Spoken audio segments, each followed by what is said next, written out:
ब्रेकनंतर स्वागत। आता बातमी आहे कोल्हापुरातनं। तिथे राधानगरी धरणाचे 2 स्वयंचलित दरवाजे पुन्हा उघडले गेलेत। धरणातून 4000 क्युसेक्सचा पाण्याचा विसर्ग भोगावती नदीपात्रामध्ये सुरू आहे। धरण क्षेत्रात पावसाचा जोर ओसरला असला तरी पावसाची रिमझिम सुरूच आहे।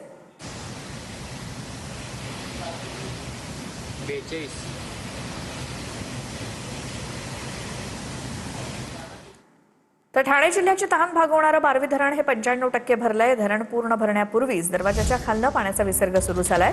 पाणी पातळी वाढल्यास दरवाजे कोणत्याही क्षणी उघडले जाण्याची शक्यता आहे।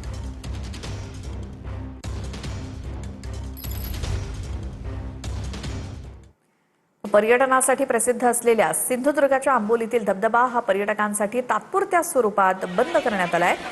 सह्याद्री पट्ट्यामध्ये सुरू असलेल्या अतिवृष्टीमुळे वनविभागाकडून हा निर्णय घेतला असून अतिवृष्टीमुळे धबधब्याचा प्रवाह जोरदार आहे। पाण्यासोबतच लहान मोठे दगड सुद्धा वाहून येण्याची शक्यता आहे। पावसाचा जोर कमी झाल्यानंतरच धबधबा पुन्हा पर्यटकांसाठी खुला केला जाईल।